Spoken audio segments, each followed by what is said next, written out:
Few things are quite as exciting as the promise of open space exploration, and with their latest title, development studio Hello Games promises just that on an unprecedented scale.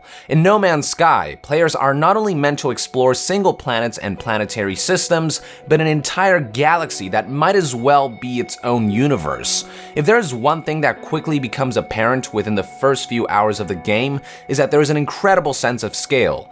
No Man's Sky begins as you wake up stranded in one of the game's 18 quintillion planets, seemingly as a survivor of a crash, and your first objective becomes to collect the necessary resources to repair your ship in order to achieve interstellar travel. Doing so involved a decent amount of exploration on land, and as minutes turned to hours, it slowly dawned on me just how immense one planet can be in this game. It honestly felt like it could take days to fully circumvent and explore a single planet.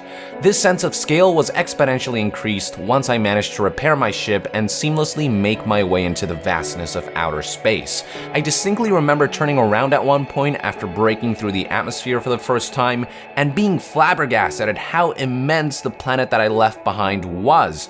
No game had ever made me feel so small. No Man's Sky truly sells the notion that each player is but a tiny speck of dust compared to the vast in-game universe. Once you get to outer space, the game really opens up. From there, you can navigate your spaceship to seamlessly hop from one planet to the next, and after a certain point, from one planetary system to another.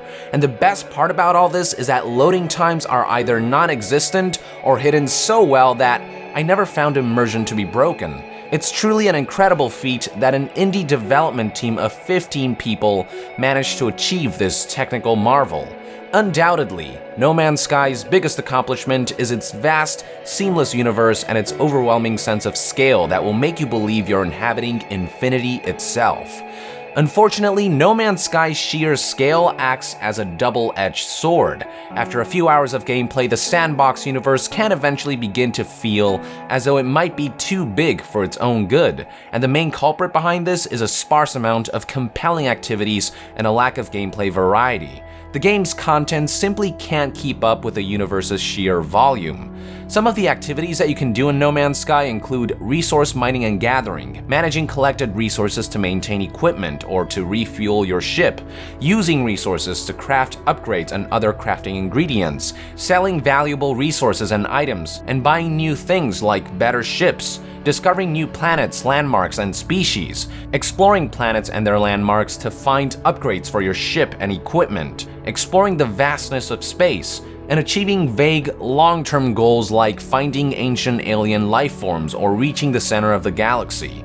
The problem with most of these activities is that after a couple of hours, they start to become repetitive and monotonous. It took me a while to figure out why this is the case for No Man's Sky when other great games follow the same formula: managing inventory, crafting, upgrading, exploration, completing an overarching goal. It all sounds like your typical role-playing game. But after some thought, I came to the realization that the problem with No Man's Sky is that there is very little visual and contextual variety in its mechanics and activities. Basically, almost everything happens exactly the same way every time. Almost every settlement you find looks the same.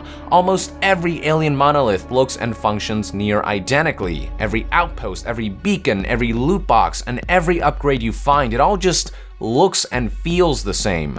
And the more hours you dive into the game, the more you will realize that this procedurally generated universe basically recycles some key assets and rearranges them in a different backdrop to create its planets. It's basically a big-ass copy and paste job, and the game doesn't do a good job at disguising that. So after a few hours, every planet starts to feel samey, and as a result, somewhere along the way, much of that sense of intrigue you might have had in the opening hours of the game becomes lost. The game is also too devoid of life. Most landmarks you visit will have no one to interact with, and when you finally do meet an alien, there's usually one NPC per settlement. They don't even have anything compelling to say. In fact, NPCs in No Man's Sky also feel like a copy and paste job, as all of them essentially function the same way.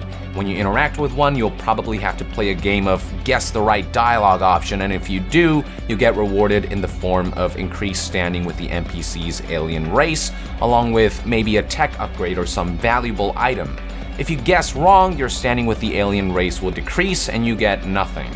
After that, if you talk to them again, if your standing with that alien species is high enough, you can call in some pretty minor favors like healing, learning a new foreign word, or asking for some money.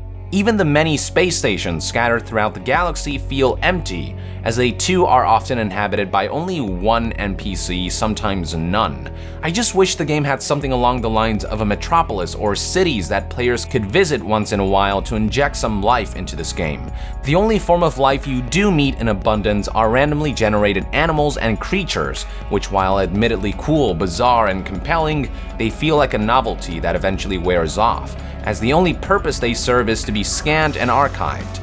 Along with variety, No Man's Sky's gameplay also lacks depth. The game often introduces cool concepts that never end up amounting to much. For example, the system that determines your standing with a specific alien race seems like a cool concept for a sandbox universe, but it doesn't really amount to much because A, you meet so few NPCs, B, when you do, you can't understand most of what they're saying since you have to learn their language little by little as you progress through the game, which takes a while. And C, from what I've played, your standing only influences whether an NPC is willing to provide some minor favors, again like recharging your shield or health and whatnot.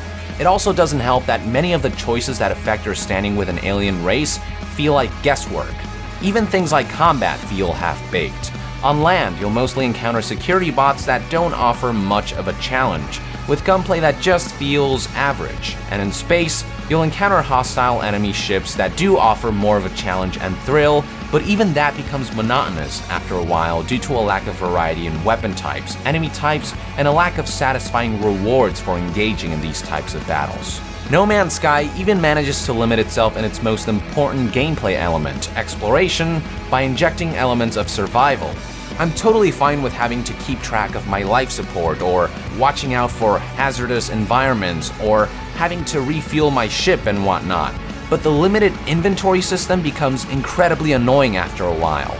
All your acquired loot is essentially stored in only a handful of slots on either your character or on your ship, and these slots tend to fill up pretty quickly. And once your inventory is full, you're either forced to use up resources on purpose, rearrange your items, discard them, or go back to a nearby settlement and sell them. And I get where they were going with this. This inventory system essentially forces players to think about what's most important to take with them in an attempt to add more depth into the game's survival mechanics, but this seems like a misguided approach in a game that offers 18 quintillion planets to explore. By offering no place to store or collect things en masse, the game forces players to constantly stop in their tracks halfway through exploration in order to play jigsaw puzzle with their inventory. And it doesn't help that the inventory interface is cumbersome to navigate due to its use of a cursor, which makes managing items that much slower and painful. And when you add this on top of a procedurally recycled universe featuring repetitive and monotonous activities along with shallow gameplay mechanics, you've got yourself a game that is infinitely vast and beautiful to behold, but buckles under its own weight, ambition, and volume. Now, despite my criticisms, I don't think No Man's Sky is a bad game necessarily. It's an incredible and ambitious experiment that is still compelling in its own right. Amidst the vast emptiness, the game offers just enough of a pull to pique and maintain your curiosity. There's just enough lore, just enough of some kind of intrigue, just enough of something akin to a main quest to keep curious minds hooked. Questions such as what new equipment, weapons, and ships can I acquire to aid in my journey? How will the next planet I visit look like? What weird, new, bizarre creatures will I encounter in it? Who are these ancient alien beings I'm pursuing, and what's at the center of the galaxy? These kinds of questions keep me coming back, and the game's vague and aimless nature sort of lends itself to this kind of curiosity. The question of what else is out there is a powerful motivator, and No Man's Sky has an entire universe to keep players wondering. And once in a while, you might be rewarded with something truly bizarre and otherworldly that will further your curiosity and hook you right back into the game.